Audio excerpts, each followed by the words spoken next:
Bonjour à tous et bienvenue dans cette édition d'information. Tout de suite, le sommaire. L'accord de mutualisation pour la gestion, l'exploitation et la maintenance de la route minière d'Apilon Line entre l'Agence nationale des infrastructures minières, le ministère des Mines et de la Géologie et 6 sociétés qui exploitent la bauxite dans cette zone a été signé ce vendredi à Conakry. Cela intervient après plusieurs mois de négociations entre les parties prenantes. Plus de détails à suivre. Dans la rubrique Devoir de mémoire, nous mettrons la lumière sur Jeanne Martin Cissé. Cette femme politique guinéenne a été la première à présider le Conseil de sécurité des Nations Unies. Vous allez le découvrir, c'est tout pour le sommaire.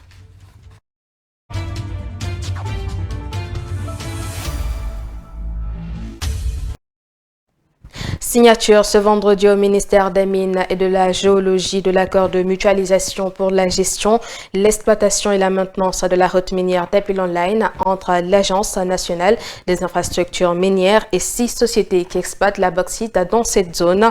C'est à l'issue de plusieurs mois de négociations que les parties prenantes sont parvenues à la signature de cet accord. Mamadou Tanoba.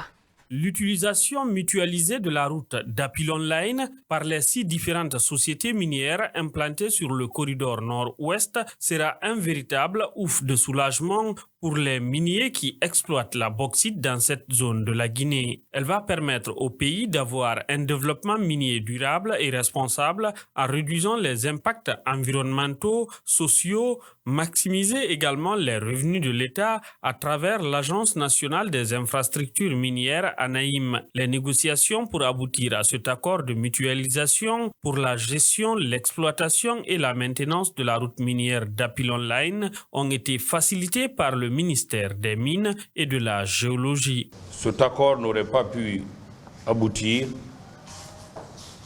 sans une vision, une politique publique. Cette politique publique de mutualisation des infrastructures minières permettant de minimiser les coûts d'investissement, les CAPEX et les coûts d'opération, les OPEX des différentes sociétés sont la clé pour un développement minier responsable qui permet d'avoir un équilibre des intérêts, notamment de la répartition de la rente minière entre l'État et les investisseurs miniers, conformément à la vision du président de la République, qui est celle que l'activité minière, l'exploitation minière doit profiter en priorité aux citoyens guinéens, mais aussi aux communautés riveraines directement impactées par l'exploitation minière. L'Agence nationale des infrastructures minières s'inscrit dans la vision du président de la République à faire profiter les citoyens à la base des retombées minières, d'où l'équité entre les sociétés minières qui vont utiliser la route d'Apilon Line. Cet accord est fondé sur les principes d'égalité et non discriminatoire entre les sociétés minières. Cet accord est véritablement l'illustration de notre engagement constant à nous inscrire dans la vision du chef de l'État, son Excellence le général Mamadi Doumbouya, qui veut faire du secteur minier un catalyseur clé de notre souveraineté économique. Sa mise en œuvre effective constitue une réelle opportunité vers une exploitation minière plus responsable, plus efficace et plus vertueuse en matière sociale, économique et environnementale. Les sociétés minières concernées par l'accord de mutualisation pour la gestion, l'exploitation et la maintenance de la route minière d'Apilon Line n'ont pas manqué de souligner l'importance de cet accord. La route d'Apilon Line, elle longe de Télémélé jusqu'à Bouquet, jusqu'au port de Dapilon. De notre côté, nous l'utilisons entre 39 à 40 km. Le ceux de Dynamite, il l'utilise à presque à 50 à 55 km. Et de Rachapura, je pense que c'est dans les bandes de 120 km, 114 km. Imaginez que chaque société décidait de faire sa propre route. L'impact que cela aurait. Donc, comme le stipule le code minier, il fallait non seulement venir ensemble mutualiser cette route pour ne pas non seulement causer des dégradations environnementales, mais aussi pour consolider nos efforts ensemble pour qu'on puisse vraiment travailler, pouvoir exploiter, exporter notre minerai. Donc c'est l'impact que cela a sur notre activité. Cette démarche du ministère des Mines et de la Géologie à travers l'ANAIM exprime la volonté de l'État guinéen à générer des revenus pour investir dans d'autres projets d'infrastructure. La rentrée scolaire sera effective ce 6 octobre 2025 selon le communiqué du ministère de l'enseignement préuniversitaire et de l'alphabétisation. À quelques jours de cette date, les parents d'élèves sont confrontés à d'énormes préoccupations, celle de l'obtention des fournitures scolaires pour leurs enfants. Tout est cher sur le marché et chacun exprime ses inquiétudes. Mohamed Lamine Dafé et Moussa Kamara. Ce lundi 6 octobre 2025, les élèves du pré-universitaire reprendront le chemin de l'école sur toute l'étendue du territoire national. En prélude de cette journée, le marché des fournitures scolaires connaît peu d'engouement. Au marché des Bessia Rond-Point, les vendeuses crient à la rareté de la clientèle.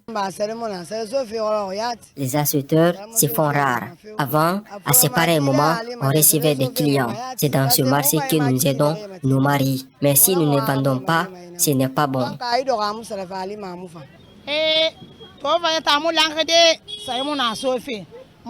Cette année, ce n'est vraiment pas bon. Il n'y a pas de clients. Nous avons peur. Il n'y a pas de marché. La Guinée est dure et pourtant, nous avons l'argent des gens. On a peur. La vente est faible. Tout le monde pleure.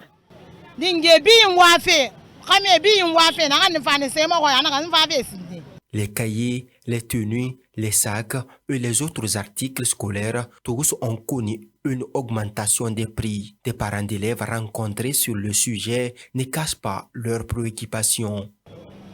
Je trouve que les fournitures sont trop chères. C'est trop cher par rapport aux revenus. Par exemple, moi je n'ai que 2 élèves. Ça m'a coûté au moins 300 et quelques mille. Admettons que celui qui a au moins 5 à 6 élèves. Et vous voyez ce que ça va faire. Je constate que les choses sont très chères. J'ai demandé la tenue, on me dit que c'est 80 000 francs. Pas assez de différence entre l'année passée et cette année parce que tout tourne en rond. Et je vois que les prix ne sont pas changés. Bon, même si on ne s'attendait pas à ça, on s'attendait non seulement à une baisse des prix. Vendeurs et acheteurs se demandent chacun quoi faire dans une telle situation préoccupante. Née le 6 avril 1926 à Cancan en Guinée et morte le 21 février 2017 à Conakry, Jeanne Martin Cissé, une des premières enseignantes guinéennes de son pays et une femme politique. En 1972, elle a été la première femme à présider le Conseil de sécurité des Nations Unies. Elle a été également ministre sous le régime de feu Ahmed Sékou Touré et secrétaire générale de l'Union panafricaine des femmes. Devoir de mémoire avec Fatou Kébé.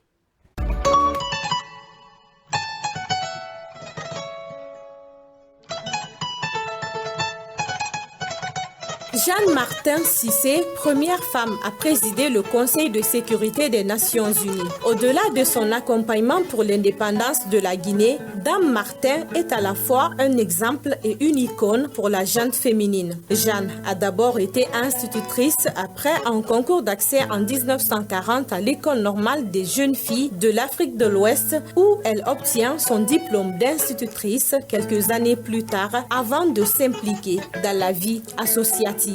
Jeanne Martin fera alors la connaissance de Sékou Touré, syndicaliste à l'époque. Après le décès de son époux, elle se remarie à Ansoumane Touré, un des pères fondateurs du PDG. En 1949, elle s'installe à Dakar à la suite d'une mutation persuadée par Sékou Touré. Elle représente les femmes sénégalaises de l'UDSRDA au congrès de la Fédération internationale démocratique des femmes, FIDF, en octobre 1954. Elle va par ailleurs effectuer de nombreux voyages dans ce sens. En 1958, après la proclamation de l'indépendance, Jeanne Martin Cissé a continué à gravir des échelons au sein du parti dirigé par Sékou Touré. Au lendemain de l'agression du 22 septembre 1970, son époux est arrêté et emprisonné. Il y rendra l'âme. En 1971, elle entre au comité central, puis au bureau politique du PDG RDA, elle va aussitôt quitter la Guinée. Elle est désignée néanmoins au poste de représentante permanente de la Guinée aux Nations Unies et devient présidente du Conseil de sécurité de l'ONU. Mais en 1976, elle revient au Bercail à la demande du président Sékou Touré pour occuper le poste de ministre des Affaires sociales au sein du gouvernement. Après la mort de Sékou Touré, elle est arrêtée début avril 1984 et détenue sans jugement jusqu'à mai 1985, puis libérée en compagnie d'autres cadres. Et c'était loin d'être fini pour elle. Après le coup d'État manqué du colonel Diarra Traoré en juillet 1985, elle est de nouveau arrêtée, ayant abandonné tout rôle politique guinéen. Elle quitte la Guinée dès sa seconde libération pour regagner le Sénégal, puis les États-Unis. En 2008, elle écrit son autobiographie intitulée La fille du Milo et refuse tout commentaire sur le régime de Sékou Touré. Fidèle à ses principes, elle décède le 21 février 2017 à Conakry.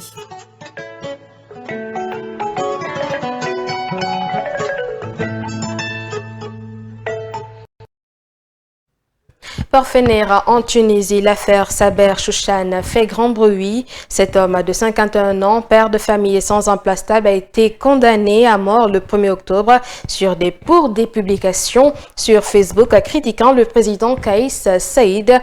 Une peine qui ne peut pas être appliquée puisque la Tunisie observe un moratoire sur la peine capitale depuis 1991. Mais la sévérité du verdict choque et interpelle la société civile. Germaine Mansari. 2 jours après le verdict, l'avocat de Saber Chouchan, maître Oussema Bouteldja, dit être toujours sous le choc. Il a déposé un appel vendredi 3 octobre, mais son client reste derrière les barreaux, condamné à 1 an de prison ferme pour ses statuts critiques envers le président Kaïs Saïd sur Facebook.